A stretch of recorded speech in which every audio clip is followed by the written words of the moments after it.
श्रीगणेशाय नमः। अथ श्री शिवगौरी स्तोत्रम्। श्रीनिपाशपुष्पसरपुण्ड्रचापकैः करपङ्कजैः कलितभक्तवाञ्छिताम् तरुणारुणारुणतनुं त्रिलोचनां ललितां भजे ललितचन्द्रचूलिकाम् ललिता विभूषितनिजाङ्गमूर्तये ललितेषु चापसृणि पाशपाणये उदयारुणाद्युतिमुषे दयाजुषे मदनेश्वराय महते नमो नमः। अञ्चत् पञ्चशिखोच्चमञ्च निकटे चक्रासनाध्यासिनीं सौन्दर्यस्य महीं नवाब्दवयसं गौरीं कुलालापिनीं माला पुष्पश्रेणीगुणाञ्चितकरां पूगप्रमाणस्तनीं बालां श्रीललिताम्बिका दुहितरं लीलासमुद्रां भजे चिन्तामणिग्रहवरान् चित्शक्तिचक्र रक्षाकरं कलितकुङ्कुमरक्तवर्णं सौन्दर्यराशिवपुषं दशवर्षदेश्यं वन्दे कुमारमदने स्वरमिन्दुमौलिम् अपराजितनामधेयमस्वं सुखमारूढवती सुवर्णवर्णा विलसन्मणिवेत्रपाशहस्ता परिभूयात् परमेश्वरी सपत्नान् अधिरुह्य जपारुणं तुरङ्गं करपद्माञ्चितवेत्र पाशशक्तिः परिभूतविपक्षपक्षकोऽव्यात् अरुणाभः परमेश्वरी सहायः रक्तां विचित्रवसनां नवचन्द्रचूडाम् अन्नप्रदाननिरतां स्तनभारनम्रां नृत्यन्तमिन्दुशकला भरणं विलोक्य हृष्टां भजे भगवतीं भवदुःखहन्त्रीम् उदञ्चिता कुञ्चितवामपादं समञ्चिता हिन्दुकृशानुहस्तम् अन्नप्रदां वीक्ष्य मुदा महेशीं नटन्तमाद्यं नटमाश्रयामः अरुणारुणकोटितुल्यकान्तिं श्रीनिपाशाभयवाञ्छितप्रदानैः अनुरक्तकरां नवेन्दुचूर्णाम् अखिलेशीं भुवनेश्वरीं भजामः बालेन्दुकलितोत्तंसं बालारुणसमद्युतिं पाशाङ्कुशवराभीतिकरं शम्भुं समाश्रये कुलाचलकुतूहलं कुसुमचापसञ्जीवनं कुचे कलितवल्कलं गुरुकृपारसं लोचने जपासहृदयं रुचौ जपवटाभिरामं करे जटानिविदितं कचे जयति जीवितं शाम्भवम् दत्तात्रेयं शिवं शान्तम् इन्द्रनीलनिभं प्रभुम् आत्ममायारतं देवम् अवधूतं दिगम्बरम् भस्मोद्धूलितसर्वाङ्गं जटाजूटधरं विभुं चतुर्बाहुमुदाराङ्गं प्रफुल्लकमलेक्षणम् ज्ञानयोगनिधिं विश्व गुरुं योगिजनप्रियं भक्तानुकम्पिनं सर्व साक्षिणं सिद्धसेवितम् एवं यः सततं ध्यायेत् देवदेवं सनातनं स मुक्तः सर्वपापेभ्यो निःश्रेयसमवाप्नुयात्। लिङ्गाष्टकम्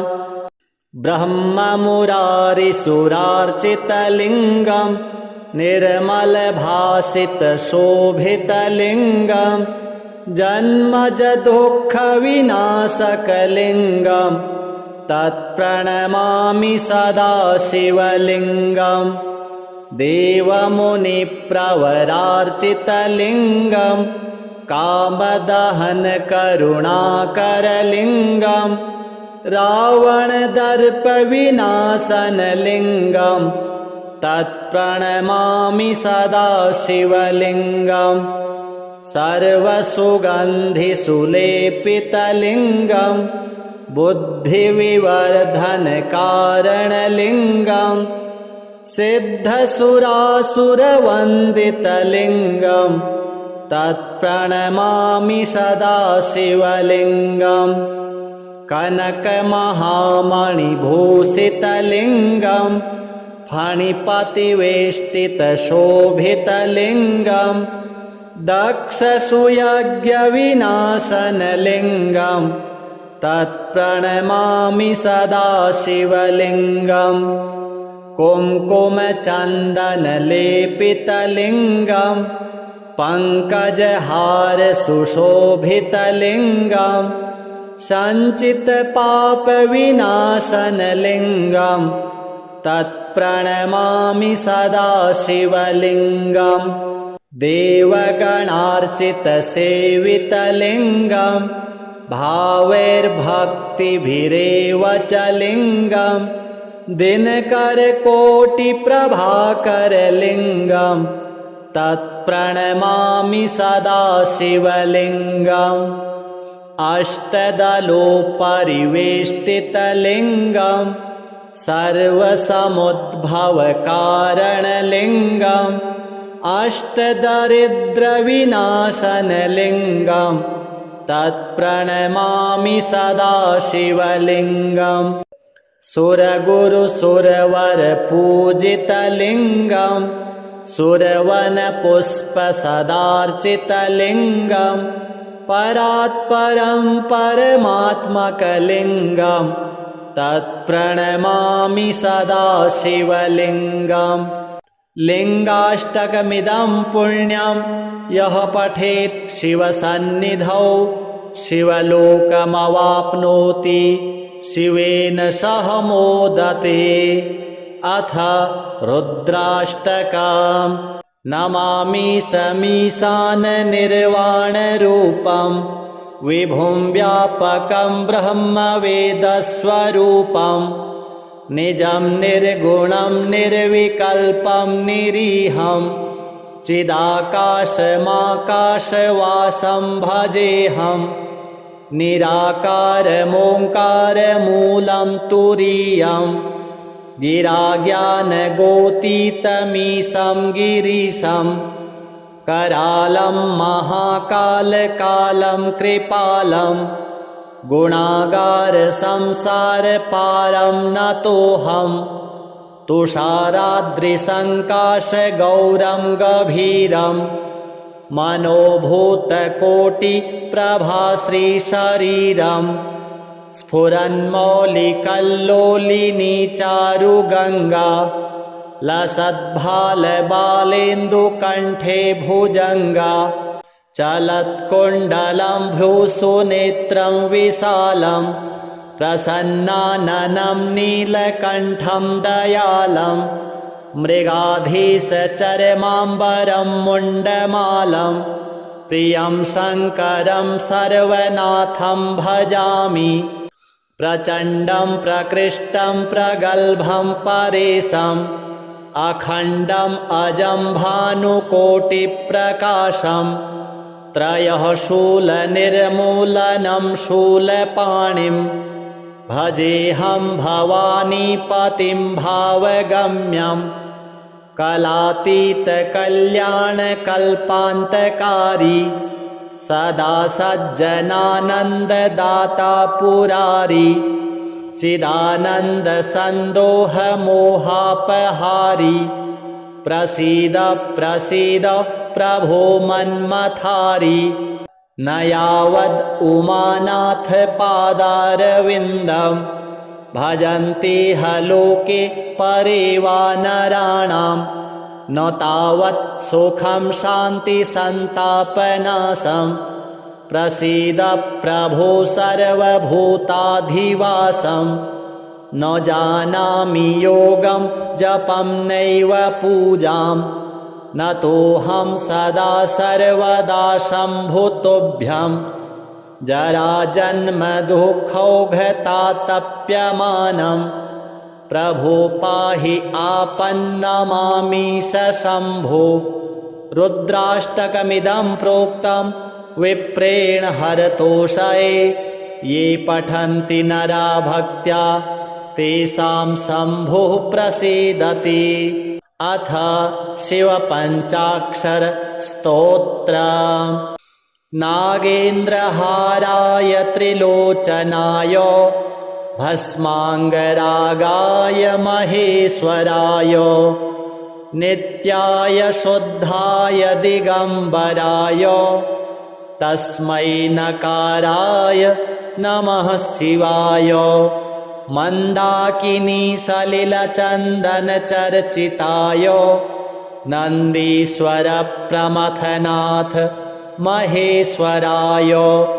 मन्दारपुष्प बहुपुष्प सुपूजिताय तस्मै मकाराय नमः शिवाय। शिवाय गौरी वदनाब्जवृन्द सूर्याय दक्षाध्वरनाशकाय श्रीनीलकण्ठाय वृषध्वजाय तस्मै शिकाराय नमः शिवाय। वसिष्ठकुम्भोद्भवगौतमार्य मुनीन्द्रदेवार्चितशेखराय चन्द्रार्कवैश्वानरलोचनाय तस्मै वकाराय नमः शिवाय। यक्षस्वरूपाय जटाधराय पिनाकहस्ताय सनातनाय दिव्याय देवाय दिगम्बराय तस्मै यकाराय नमः शिवाय। पञ्चाक्षरमिदं पुण्यं यः पठेत् शिवसन्निधौ शिवलोकमवाप्नोति शिवेन सह मोदते। अथ श्री शिवताण्डव स्तोत्र। जटाटवीगलज्ज्वल प्रवाह पावितस्थले गलेवलम्ब्य लम्बिताम्भुजङ्गतुङ्गमालिकां डमड्डमड्डमड्डमन् निनादवड्डमर्वयं चकार चण्डताण्डवं तनोतु नः शिवः शिवम्। जटाकटाः सम्भ्रम भ्रमन्निलिम्प निर्झरी विलोलवीचिवल्लरी विराजमानमूर्धनि धगद्धगद्धगज्ज्वलल्ललाटपट्टपावके किशोरचन्द्रशेखरे रतिः प्रतिक्षणं मम धराधरेन्द्रनन्दिनी विलासबन्धुबन्धुरा स्फुरद्दिगन्तसन्तति प्रमोदमान मानसे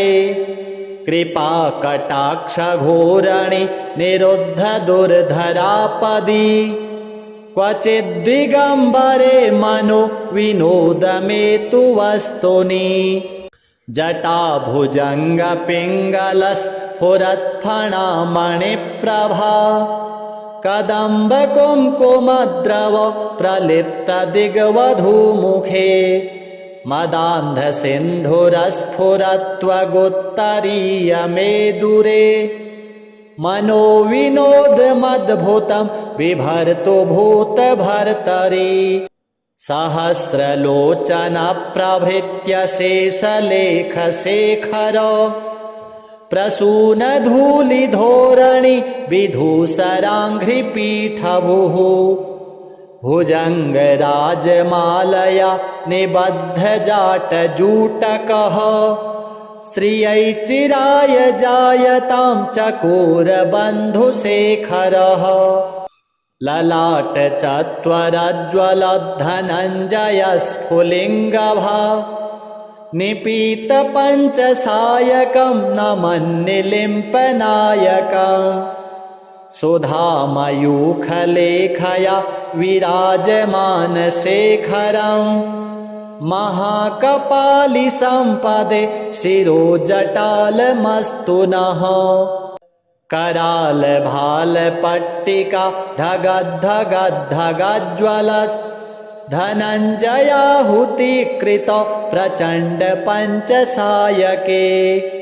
धराधरेन्द्रनन्दिनी कुचाग्रचित्रपत्रक प्रकल्पनैकशिल्पिनी त्रिलोचने रतिर्मम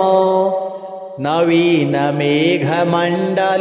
निरुद्धदुर्धरस्फुरत् कुहूनिशीथिनीतमः प्रबन्धबद्धकन्धरः निलिम्पनिर्झरीधरस्तनोतु कृत्तिसिन्धुरः कलानिधानबन्धुरः श्रियं जगद्धुरन्धरः प्रफुल्लनीलपङ्कज प्रपञ्चकालिमप्रभा वलम्बिकण्ठकन्दली रुचिप्रबद्धकन्धरम् स्मरच्छिदं पुरच्छिदं भवच्छिदं मखच्छिदं गजच्छिदान्धकच्छिदं तमन्तकच्छिदं भजे अखर्व सर्वमङ्गला कलाकदम्बमञ्जरी रसप्रवाहमाधुरी विजृम्भणा मधुरतम् स्मरान्तकं पुरान्तकं भवान्तकं मखान्तकं गजान्तकान्धकान्तकं तमन्तकान्तकं भजे जयत्वदभ्रविभ्रम भ्रमद्भुजङ्गमश्वसत् विनिर्गमत्क्रमस्फुरत् करालभालहव्यवाट् धिमिद्धिमिद्धिमिध्वनन् मृदङ्गतुङ्गमङ्गल ध्वनिक्रमप्रवर्तित प्रचण्डताण्डवः शिवः दृशिद्विचित्रतल्पयोर्भुजङ्गमौक्तिकास्त्रजोर् गरिष्ठरत्नलोष्ठयोः सुहृद्विपक्षपक्षयोः तृणारविन्दचक्षुषोः प्रजामही महेन्द्रयोः समं प्रवर्तयन्मनः कदा सदा शिवं भजे कदा निलिम्पनिर्झरि निकुञ्जकोटरे वसन् विमुक्तदुर्मतिः सदा शिरःस्थमञ्जलिं वहन् विमुक्तलोललोचनो ललामभाललग्नकः शिवेति मन्त्रमुच्चरन् कदा सुखी भवाम्यहम् इमं हि नित्यमेव मुक्तमुत्तमोत्तमं स्तवं पठन् स्मरन् ब्रुवन्नरो विशुद्धिमेति सन्ततम् हरे गुरौ सुभक्तिमाशु याति नान्यथा गतिम् विमोहनं हि देहिनां सुशङ्करस्य चिन्तनम् पूजावसानसमये दशवक्त्रगीतं यः शम्भुपूजनपरं पठते प्रदोषे तस्य स्थिरां रथगजेन्द्र तुरङ्गयुक्तां लक्ष्मीं सदैव सुमुखीं प्रददाति शम्भुः श्रीसाम्ब सदाशिवार्पणमस्तु। श्रीनिपाशपुष्पसरपुण्ड्रचापकैः करपङ्कजैः कलितभक्तवाञ्छितां तरुणारुणारुणतनुं त्रिलोचनां ललितां भजे ललितचन्द्रचूलिकां ललिता विभूषितनिजाङ्गमूर्तये ललितेषु चापसृणि पाशपाणये उदयारुणाद्युतिमुषे दयाजुषे मदनेश्वराय महते नमो नमः। अञ्चत् पञ्चशिखोच्चमञ्च निकटे चक्रासनाध्यासिनीं सौन्दर्यस्य महीं नवाब्दवयसं गौरीं कुलालापिनीं माला पुष्पश्रेणीगुणाञ्चितकरां पूगप्रमाणस्तनीं बालां श्रीललिताम्बिका दुहितरं लीलासमुद्रां भजे चिन्तामणिग्रहवरान् चितशक्तिचक्र रक्षाकरं कलितकुङ्कुमरक्तवर्णं सौन्दर्यराशिवपुषं दशवर्षदेश्यं वन्दे कुमारमदने स्वरमिन्दुमौलिम् अपराजितनामधेयमस्वं सुखमारूढवती सुवर्णवर्णा विलसन्मणिवेत्रपाशहस्ता परिभूयात् परमेश्वरी सपत्नान् अधिरुह्य जपारुणं तुरङ्गं करपद्माञ्चितवेत्र पाशशक्तिः परिभूतविपक्षपक्षकोऽव्यात् अरुणाभः परमेश्वरी सहायः रक्तां विचित्रवसनां नवचन्द्रचूडाम् अन्नप्रदाननिरतां स्तनभारनम्रां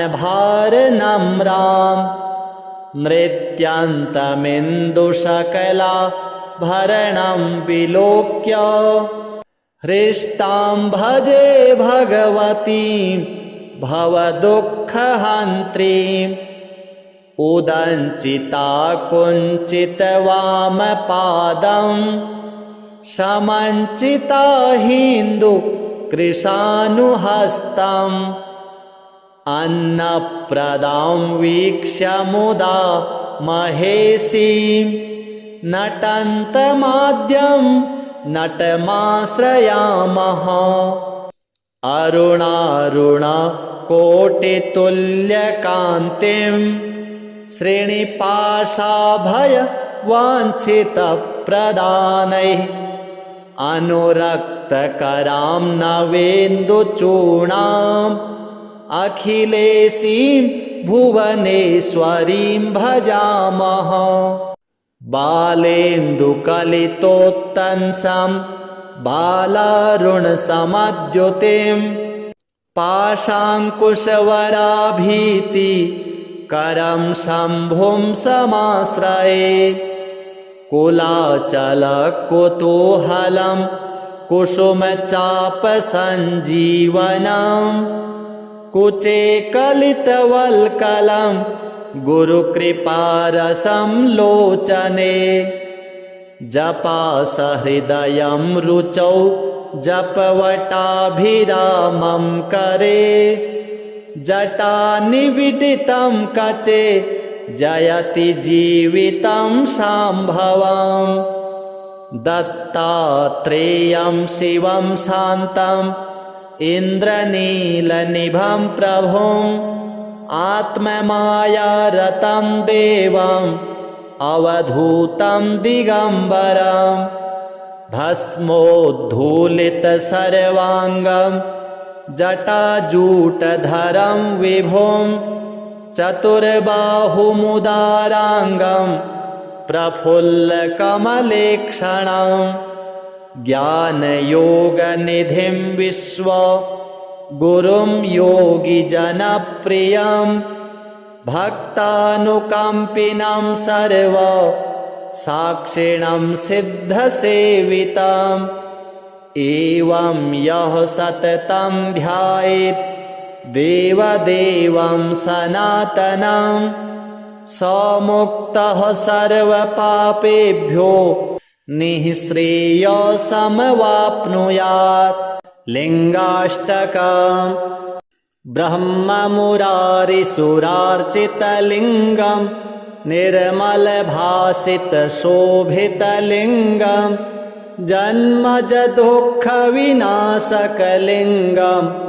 तत्प्रणमामि सदा शिवलिङ्गं देवमुनिप्रवरार्चितलिङ्गं कामदहनकरुणाकरलिङ्गं रावणदर्पविनाशनलिङ्गं तत्प्रणमामि सदा शिवलिङ्गं सर्वसुगन्धिसुलेपितलिङ्गं बुद्धिविवर्धनकारणलिङ्गं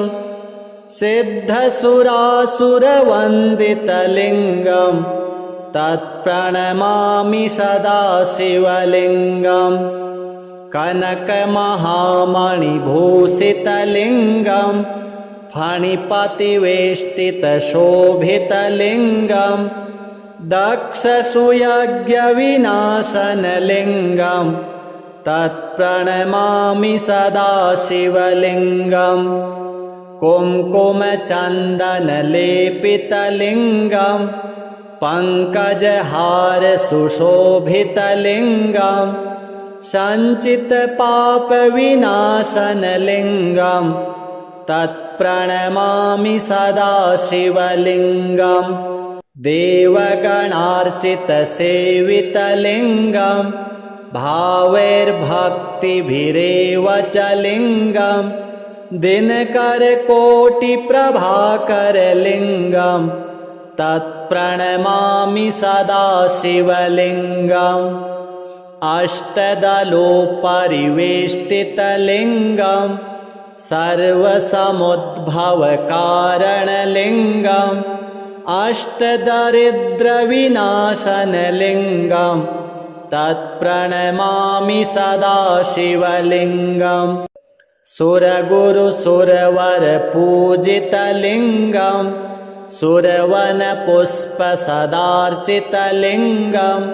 परात्परं परमात्मकलिङ्गं तत्प्रणमामि सदा शिवलिङ्गम् लिङ्गाष्टकमिदं पुण्यं यः पठेत् शिवसन्निधौ शिवलोकमवाप्नोति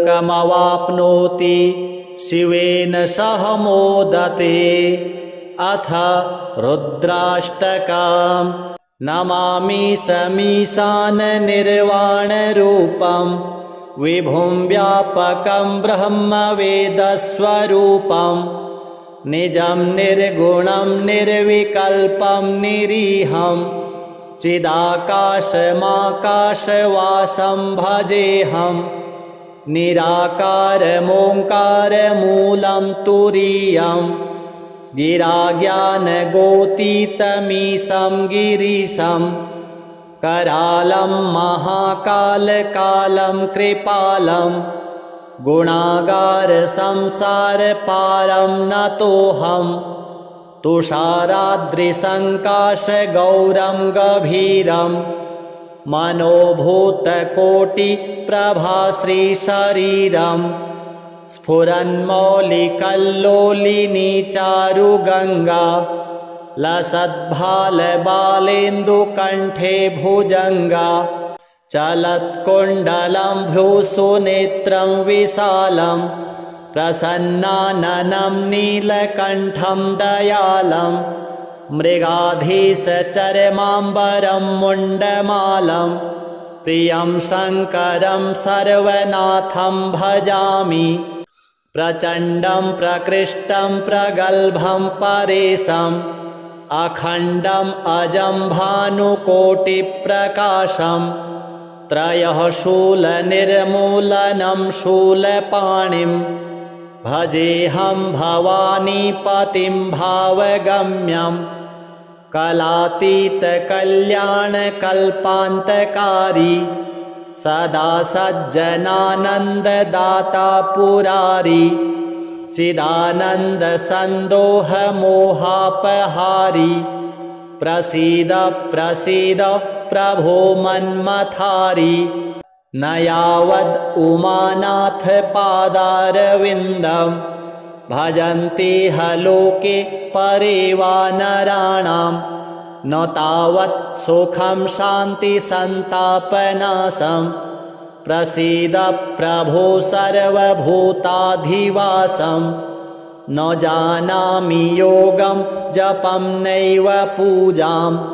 न तोऽहं सदा सर्वदा शम्भुतोभ्यं जराजन्मदुःखौघतातप्यमानं प्रभो पाहि आपन्नमामि शम्भो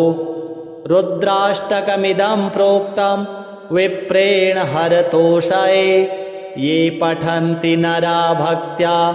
तेषां शम्भुः प्रसीदति। अथ शिवपञ्चाक्षरस्तोत्रम्। नागेन्द्रहाराय त्रिलोचनाय भस्माङ्गरागाय महेश्वराय नित्याय शुद्धाय दिगम्बराय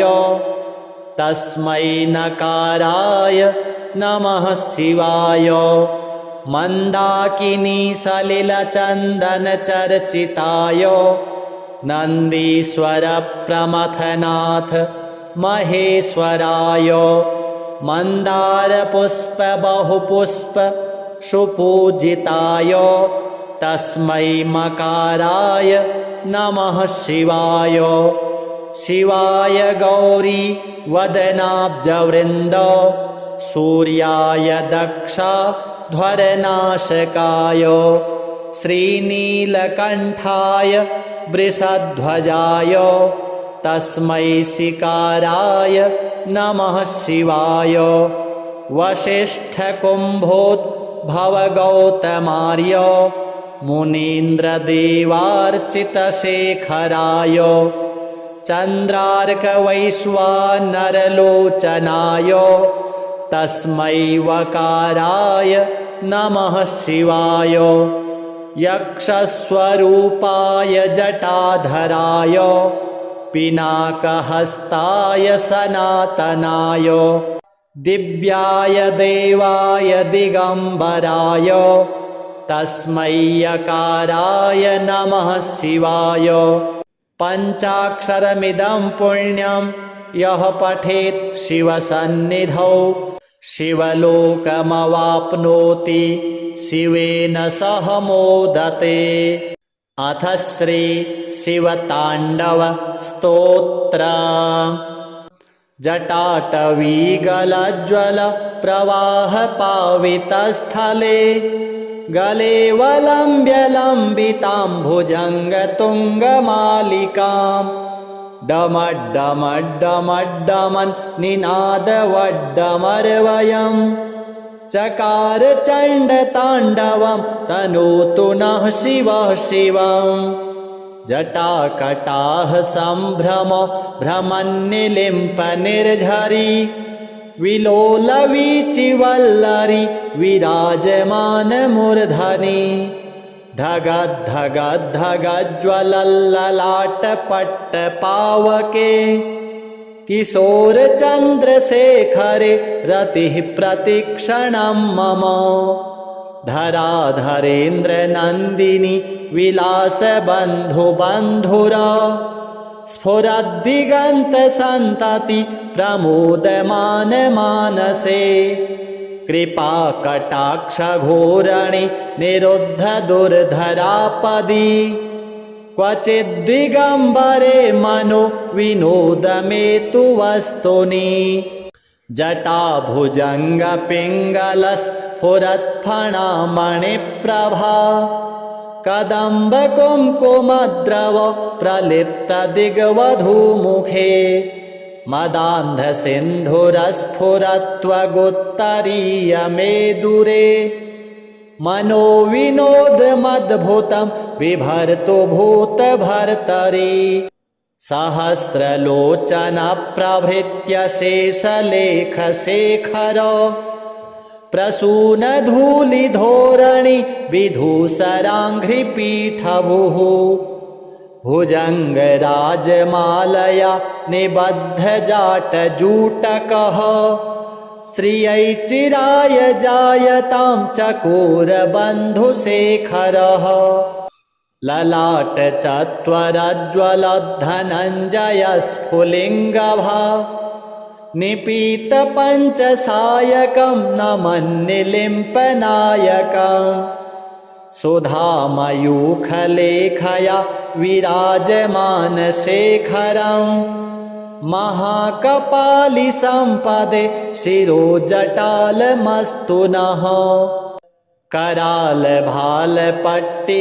धगद्धगद्धगज्ज्वलत् धनञ्जयाहुतिकृत प्रचण्डपञ्चसायके धराधरेन्द्रनन्दिनी कुचाग्रचित्रपत्रक प्रकल्पनैकशिल्पिनी त्रिलोचने रतिर्मम नवीनमेघमण्डले निरुद्धदुर्धरस्फुरत् कुहूनिशीथिनीतमः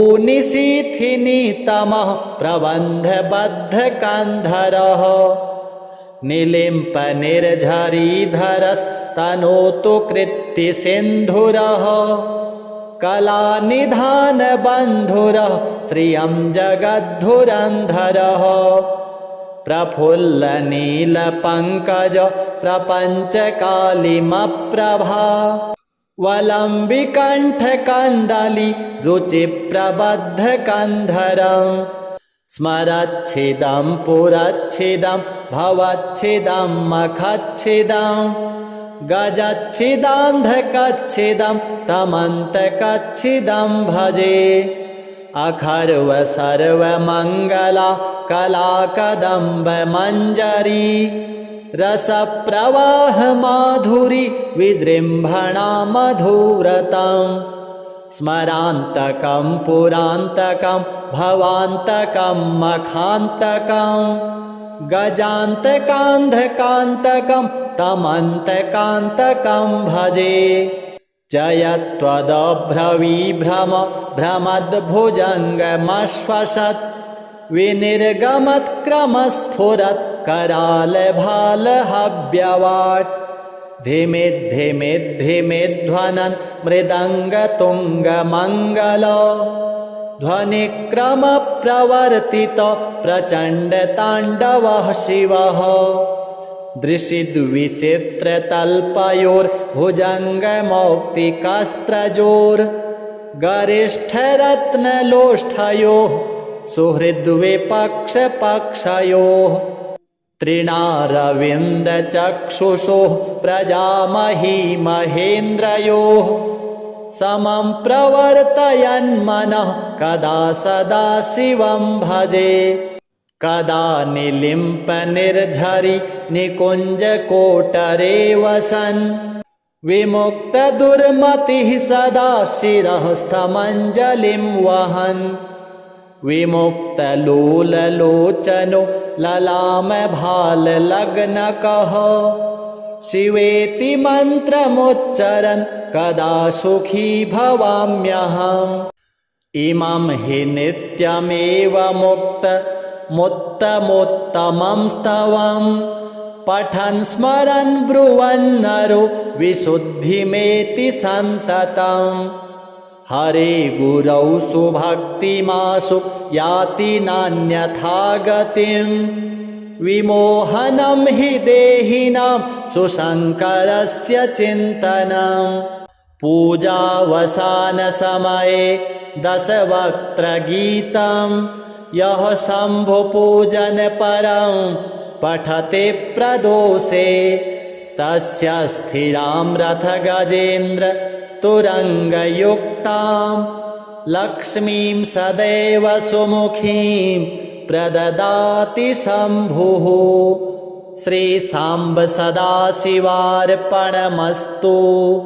श्रीनिपाशपुष्पसरपुण्ड्रचापकैः करपङ्कजैः कलितभक्तवाञ्छितां तरुणारुणारुणतनुं त्रिलोचनां ललितां भजे ललितचन्द्रचूलिकां ललिता विभूषितनिजाङ्गमूर्तये ललितेषु चापसृणि पाशपाणये उदयारुणाद्युतिमुषे दयाजुषे मदनेश्वराय महते नमो नमः। अञ्चत् पञ्चशिखोच्चमञ्च निकटे चक्रासनाध्यासिनीं सौन्दर्यस्य महीं नवाब्दवयसं गौरीं कुलालापिनीं माला पुष्पश्रेणीगुणाञ्चितकरां पूगप्रमाणस्तनीं बालां श्रीललिताम्बिकादुहितरं लीलासमुद्रां भजे चिन्तामणिग्रहवरान् चित्शक्तिचक्र रक्षाकरं कलितकुङ्कुमरक्तवर्णं सौन्दर्यराशिवपुषं दशवर्षदेश्यं वन्दे कुमारमदने स्वरमिन्दुमौलिम् अपराजितनामधेयमस्वं सुखमारूढवती सुवर्णवर्णा विलसन्मणिवेत्रपाशहस्ता परिभूयात् परमेश्वरी सपत्नान् अधिरुह्य जपारुणं तुरङ्गं करपद्माञ्चितवेत्र पाशशक्तिः परिभूतविपक्षपक्षकोऽव्यात् अरुणाभः परमेश्वरी सहायः रक्तां विचित्रवसनां नवचन्द्रचूडाम् अन्नप्रदाननिरतां स्तनभारनम्रां नृत्यन्तमिन्दुशकलाभरणं विलोक्य हृष्टां भजे भगवतीं भवदुःखहन्त्रीम् उदञ्चिता कुञ्चितवामपादं समञ्चिता हिन्दुकृशानुहस्तम् अन्नप्रदां वीक्ष्य मुदा महेशीं नटन्तमाद्यं नटमाश्रयामः अरुणारुणकोटितुल्यकान्तिं श्रीनिपाशाभयवाञ्छितप्रदानैः अनुरक्तकरां नवेन्दुचूर्णाम् अखिलेशीं भुवनेश्वरीं भजामः बालेन्दुकलितोत्तंसं बालारुणसमद्युतिं पाशाङ्कुशवराभीतिकरं शम्भुं समाश्रये कुलाचलकुतूहलं कुसुमचापसञ्जीवनं कुचे कलितवल्कलं गुरुकृपारसं लोचने जपासहृदयं रुचौ जपवटाभिरामं करे जटानिविदितं कचे जयति जीवितं शाम्भवम् दत्तात्रेयं शिवं शान्तम् इन्द्रनीलनिभं प्रभुम् आत्ममायारतं देवम् अवधूतं दिगम्बरम् भस्मोद्धूलितसर्वाङ्गं जटाजूटधरं विभुं चतुर्बाहुमुदाराङ्गं प्रफुल्लकमलेक्षणं ज्ञानयोगनिधिं विश्वगुरुं योगिजनप्रियं भक्तानुकम्पिनं सर्वसाक्षिणं सिद्धसेवितम् एवं यः सततं ध्यायेत् देवदेवं सनातनं स मुक्तः सर्वपापेभ्यो निःश्रेयसमवाप्नुयात्। लिङ्गाष्टकम् ब्रह्ममुरारिसुरार्चितलिङ्गं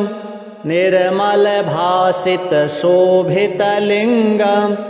जन्मजदुःखविनाशकलिङ्गं तत्प्रणमामि सदा शिवलिङ्गं देवमुनिप्रवरार्चितलिङ्गं कामदहनकरुणाकरलिङ्गं रावणदर्पविनाशनलिङ्गं तत्प्रणमामि सदा शिवलिङ्गं सर्वसुगन्धिसुलेपितलिङ्गं बुद्धिविवर्धनकारणलिङ्गं सिद्धसुरासुरवन्दितलिङ्गं तत्प्रणमामि सदा शिवलिङ्गं कनकमहामणिभूषितलिङ्गं फणिपतिवेष्टितशोभितलिङ्गं दक्षसुयज्ञविनाशनलिङ्गं तत्प्रणमामि सदा शिवलिङ्गं कुङ्कुमचन्दनलेपितलिङ्गं पङ्कजहारसुशोभितलिङ्गं सञ्चितपापविनाशनलिङ्गं तत्प्रणमामि सदा शिवलिङ्गं देवगणार्चितसेवितलिङ्गं भावैर्भक्तिभिरेव च लिङ्गं दिनकरकोटिप्रभाकरलिङ्गं तत्प्रणमामि सदा शिवलिङ्गम्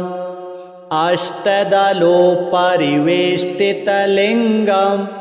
सर्वसमुद्भवकारणलिङ्गम् अष्टदरिद्रविनाशनलिङ्गं तत्प्रणमामि सदा शिवलिङ्गं सुरगुरुसुरवरपूजितलिङ्गं सुरवनपुष्पसदार्चितलिङ्गं परात्परं परमात्मकलिङ्गं तत्प्रणमामि सदा शिवलिङ्गं लिङ्गाष्टकमिदं पुण्यं यः पठेत् शिवसन्निधौ शिवलोकमवाप्नोति शिवेन सह मोदते। अथ रुद्राष्टकम्। नमामि समीशाननिर्वाणरूपं विभुं व्यापकं ब्रह्मवेदस्वरूपं निजं निर्गुणं निर्विकल्पं निरीहं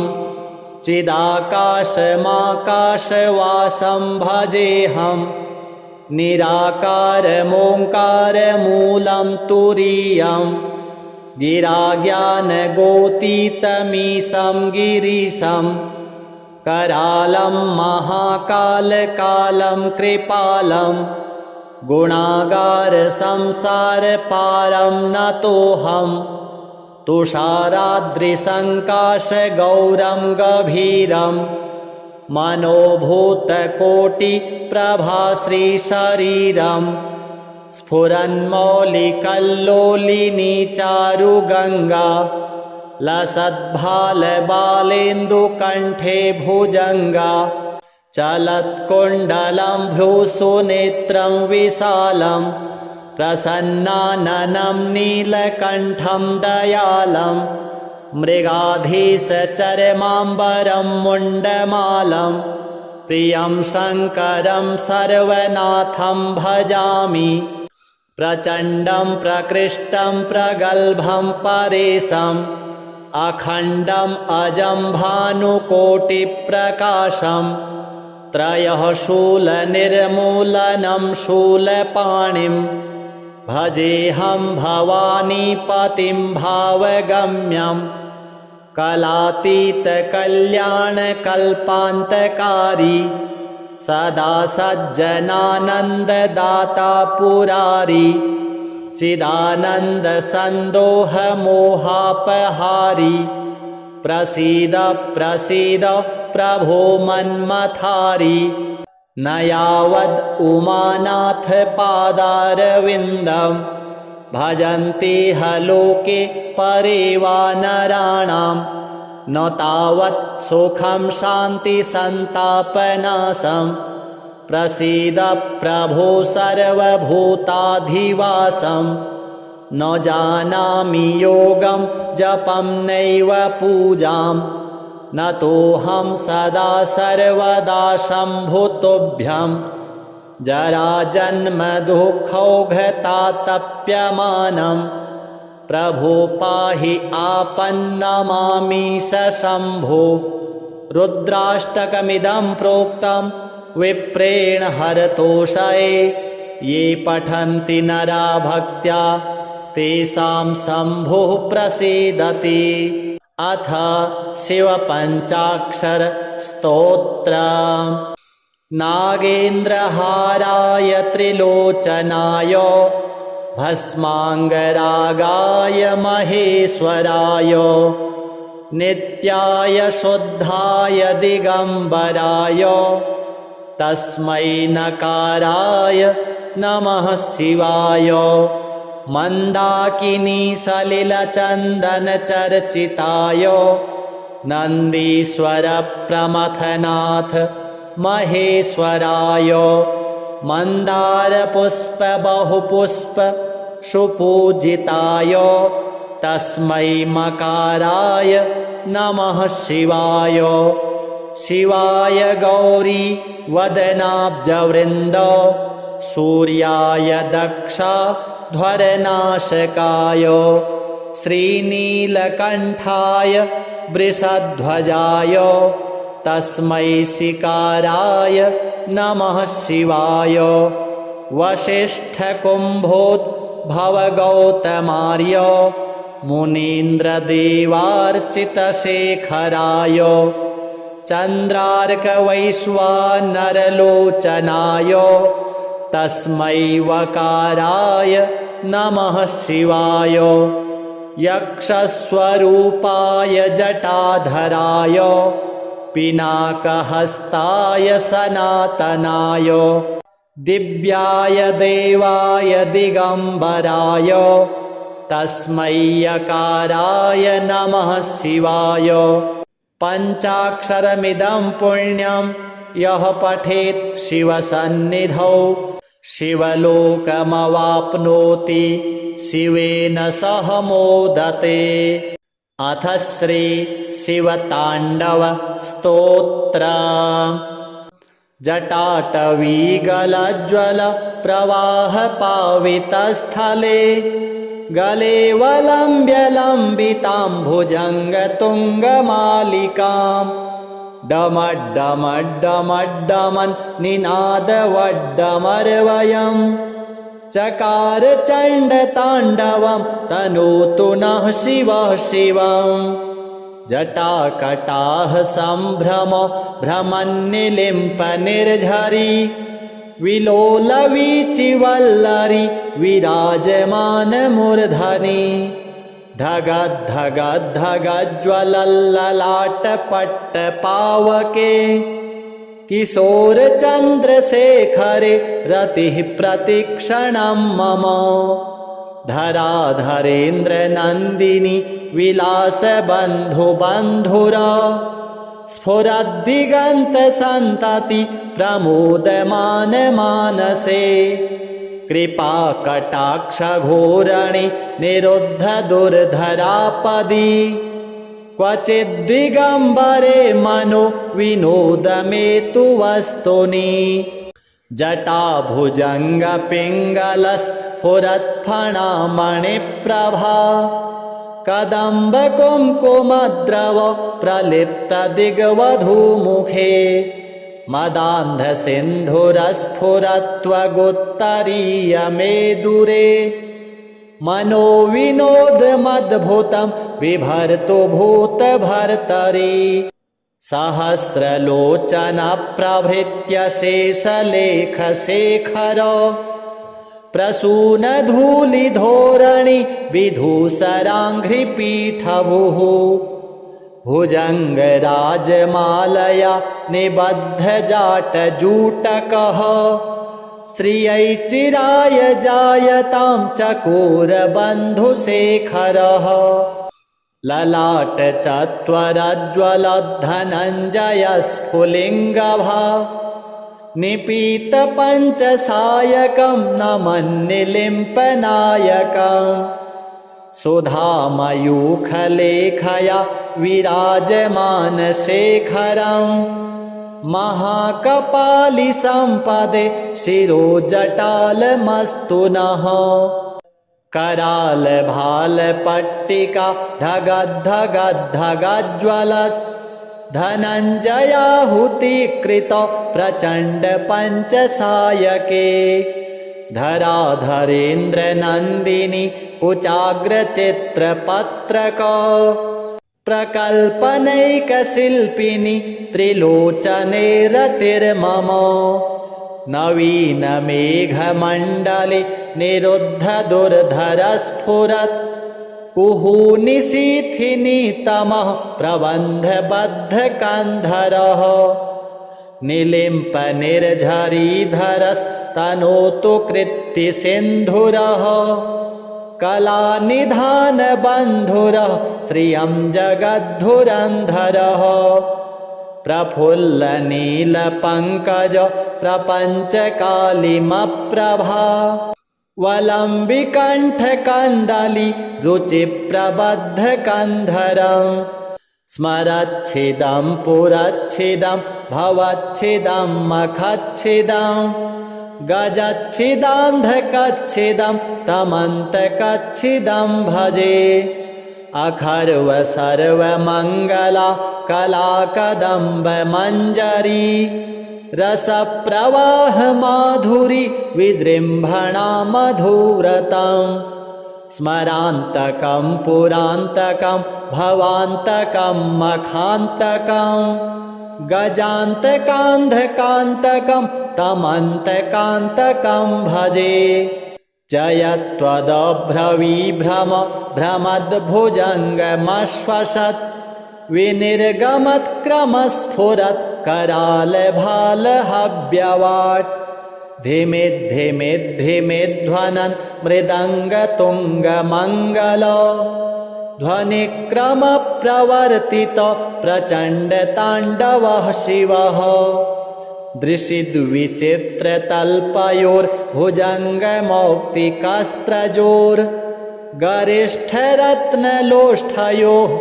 सुहृद्विपक्षपक्षयोः त्रिणारविन्दचक्षुषोः प्रजामही महेन्द्रयोः समं प्रवर्तयन्मनः कदा सदा शिवं भजे कदा निलिम्पनिर्झरि निकुञ्जकोटरे वसन् विमुक्तदुर्मतिः सदा शिरःस्थमञ्जलिं वहन् विमुक्तलोललोचनो ललामभाललग्नकः शिवेति मन्त्रमुच्चरन् कदा सुखी भवाम्यहम् इमं हि नित्यमेव मुत्तमोत्तमं स्तवं पठन् स्मरन् ब्रुवन्नरो विशुद्धिमेति सन्ततम् हरे गुरौ सुभक्तिमासु याति नान्यथा गतिम् विमोहनं हि देहिनां सुशङ्करस्य चिन्तनम् पूजावसानसमये दशवक्त्रगीतं यः शम्भुपूजनपरं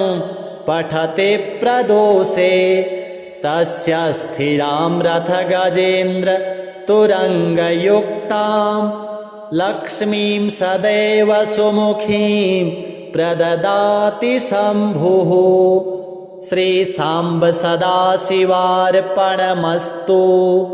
श्रीनिपाशपुष्पसरपुण्ड्रचापकैः करपङ्कजैः कलितभक्तवाञ्छितां तरुणारुणारुणतनुं त्रिलोचनां ललितां भजे ललितचन्द्रचूलिकां ललिता विभूषितनिजाङ्गमूर्तये ललितेषु चापसृणि पाशपाणये उदयारुणाद्युतिमुषे दयाजुषे मदनेश्वराय महते नमो नमः अञ्चत् पञ्चशिखोच्चमञ्चनिकटे चक्रासनाध्यासिनीं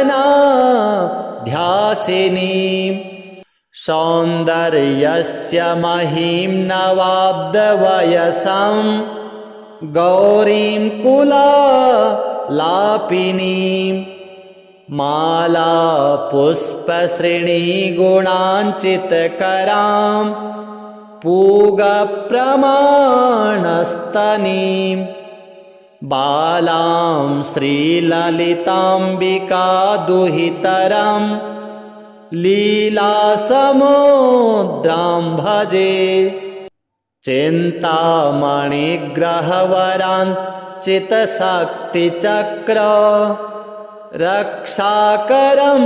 कलितकुङ्कुमरक्तवर्णं सौन्दर्यराशिवपुषं दशवर्षदेश्यं वन्दे कुमारमदने स्वरमिन्दुमौलिम् अपराजितनामधेयमस्वं सुखमारूढवती सुवर्णवर्णा विलसन्मणिवेत्रपाशहस्ता परिभूयात् परमेश्वरी सपत्नान् अधिरुह्य जपारुणं तुरङ्गं करपद्माञ्चितवेत्र पाशशक्तिः परिभूतविपक्षपक्षकोऽव्यात् अरुणाभः परमेश्वरी सहायः रक्तां विचित्रवसनां नवचन्द्रचूडाम् अन्नप्रदाननिरतां स्तनभारनम्रां नृत्यन्तमिन्दुशकलाभरणं विलोक्य हृष्टां भजे भगवतीं भवदुःखहन्त्रीम् उदञ्चिता कुञ्चितवामपादं समञ्चिता हिन्दुकृशानुहस्तम् अन्नप्रदां वीक्ष्य मुदा महेशीं नटन्तमाद्यं नटमाश्रयामः अरुणारुणकोटितुल्यकान्तिं श्रीनिपाशाभयवाञ्छितप्रदानैः अनुरक्तकरां नवेन्दुचूर्णाम् अखिलेशीं भुवनेश्वरीं भजामः बालेन्दुकलितोत्तंसं बालारुणसमद्युतिं पाशाङ्कुशवराभीतिकरं शम्भुं समाश्रये कुलाचलकुतूहलं कुसुमचापसञ्जीवनम् कुचे कलितवल्कलं गुरुकृपारसं लोचने जपासहृदयं रुचौ जपवटाभिरामं करे जटानिविदितं कचे जयति जीवितं शाम्भवम् दत्तात्रेयं शिवं शान्तम् इन्द्रनीलनिभं प्रभुम् आत्ममायारतं देवम् अवधूतं दिगम्बरम् भस्मोद्धूलितसर्वाङ्गं जटाजूटधरं विभुं चतुर्बाहुमुदाराङ्गं प्रफुल्लकमलेक्षणम् ज्ञानयोगनिधिं विश्व गुरुं योगिजनप्रियं भक्तानुकम्पिनं सर्व साक्षिणं सिद्धसेवितम् एवं यः सततं ध्यायेत् देवदेवं सनातनं स मुक्तः सर्वपापेभ्यो निःश्रेयसमवाप्नुयात्। लिङ्गाष्टकम् ब्रह्ममुरारिसुरार्चितलिङ्गं निर्मलभासितशोभितलिङ्गं जन्मजदुःखविनाशकलिङ्गं तत्प्रणमामि सदा शिवलिङ्गम् देवमुनिप्रवरार्चितलिङ्गं कामदहनकरुणाकरलिङ्गं रावणदर्पविनाशनलिङ्गं तत्प्रणमामि सदा शिवलिङ्गम् सर्वसुगन्धिसुलेपितलिङ्गं बुद्धिविवर्धनकारणलिङ्गं सिद्धसुरासुरवन्दितलिङ्गं तत्प्रणमामि सदा शिवलिङ्गम् कनकमहामणिभूषितलिङ्गं फणिपतिवेष्टितशोभितलिङ्गं दक्षसुयज्ञविनाशनलिङ्गं तत्प्रणमामि सदा शिवलिङ्गम् कुङ्कुमचन्दनलेपितलिङ्गं पङ्कजहारसुशोभितलिङ्गं सञ्चितपापविनाशनलिङ्गं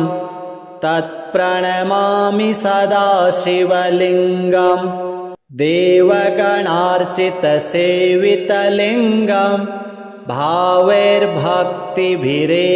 च लिङ्गं दिनकरकोटिप्रभाकरलिङ्गं तत्प्रणमामि सदा शिवलिङ्गम् अष्टदलोपरिवेष्टितलिङ्गं सर्वसमुद्भवकारणलिङ्गम् अष्टदरिद्रविनाशनलिङ्गम् तत्प्रणमामि सदा शिवलिङ्गम् सुरगुरुसुरवरपूजितलिङ्गम् सुरवनपुष्पसदार्चितलिङ्गम् परात्परं परमात्मकलिङ्गम् तत्प्रणमामि सदा शिवलिङ्गम् लिङ्गाष्टकमिदं पुण्यं यः पठेत् शिवसन्निधौ शिवलोकमवाप्नोति शिवेन सह मोदते। अथ रुद्राष्टकम् नमामि समीशाननिर्वाणरूपं विभुं व्यापकं ब्रह्मवेदस्वरूपं निजं निर्गुणं निर्विकल्पं निरीहं चिदाकाशमाकाशवासं भजेऽहं निराकारमोङ्कारमूलं तुरीयं गिराज्ञानगोतीतमीशं गिरीशं करालं महाकालकालं कृपालं गुणागारसंसारपारं नतोऽहं तुषाराद्रिसङ्काशगौरं गभीरं मनोभूतकोटिप्रभाश्रीशरीरं स्फुरन्मौलिकल्लोलिनीचारुगङ्गा लसद्भालबालेन्दुकण्ठे भुजङ्गा चलत्कुण्डलं भ्रूसुनेत्रं विशालं प्रसन्नाननं नीलकण्ठं दयालं मृगाधीशचरमाम्बरं मुण्डमालं प्रियं शङ्करं सर्वनाथं भजामि प्रचण्डं प्रकृष्टं प्रगल्भं परेशम् अखण्डम् अजं भानुकोटिप्रकाशं त्रयः शूलनिर्मूलनं शूलपाणिं भजेऽहं भवानीपतिं भावगम्यं कलातीतकल्याणकल्पान्तकारी सदा सज्जनानन्ददाता पुरारी चिदानन्दसन्दोहमोहापहारी प्रसीद प्रसीद प्रभो मन्मथारी न यावद् उमानाथपादारविन्दं भजन्ति ह लोके परे वा नराणां न तावत् सुखं शान्तिसन्तापनाशं प्रसीद प्रभो सर्वभूताधिवासं न जानामि योगं जपं नैव पूजां न तोऽहं सदा सर्वदा शम्भुतुभ्यं जराजन्मदुःखौघतातप्यमानं प्रभो पाहि आपन्नमामि शम्भो। रुद्राष्टकमिदं प्रोक्तं विप्रेण हरतोषये ये पठन्ति नरा भक्त्या तेषां शम्भुः प्रसीदति। अथ शिवपञ्चाक्षरस्तोत्रम् नागेन्द्रहाराय त्रिलोचनाय भस्माङ्गरागाय महेश्वराय नित्याय शुद्धाय दिगम्बराय तस्मै नकाराय नमः शिवाय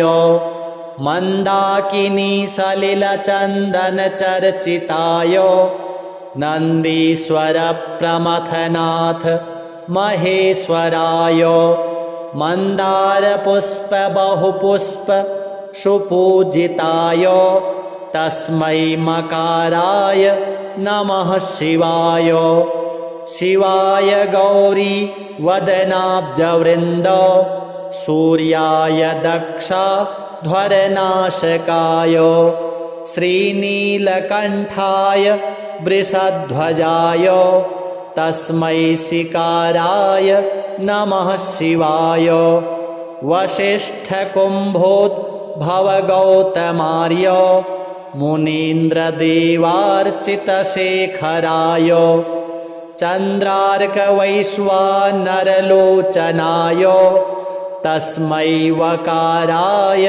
नमः शिवाय। यक्षस्वरूपाय जटाधराय पिनाकहस्ताय सनातनाय दिव्याय देवाय दिगम्बराय तस्मै यकाराय नमः शिवाय। पञ्चाक्षरमिदं पुण्यं यः पठेत् शिवसन्निधौ शिवलोकमवाप्नोति शिवेन सह मोदते। अथ श्री शिवताण्डव स्तोत्र। जटाटवीगलज्ज्वल प्रवाह पावितस्थले गले वलम्ब्य लम्बितां भुजङ्गतुङ्गमालिकां डमड्डमड्डमड्डमन् निनादवड्डमर्वयम् चकार चण्डताण्डवं तनोतु नः शिवः शिवम्। जटाकटाः सम्भ्रम भ्रमन्निलिम्प निर्झरी विलोलवीचिवल्लरी विराजमानमूर्धनि धगद्धगद्धगज्ज्वलल्ललाटपट्टपावके किशोरचन्द्रशेखरे रतिः प्रतिक्षणं मम। धराधरेन्द्रनन्दिनी विलासबन्धुबन्धुरा स्फुरद्दिगन्तसन्तति प्रमोदमानमानसे कृपाकटाक्षघोरणि निरुद्धदुर्धरापदी क्वचिद्दिगम्बरे मनो विनोदमेतु वस्तुनि जटाभुजङ्गपिङ्गलस्फुरत्फणामणिप्रभा कदम्बकुङ्कुमद्रव प्रलिप्तदिग्वधूमुखे मदान्धसिन्धुरस्फुरत्वगुत्तरीयमेदुरे मनोविनोदमद्भुतं बिभर्तु भूतभर्तरि सहस्रलोचनप्रभृत्य शेषलेखशेखर प्रसूनधूलिधोरणि विधूसराङ्घ्रिपीठभुः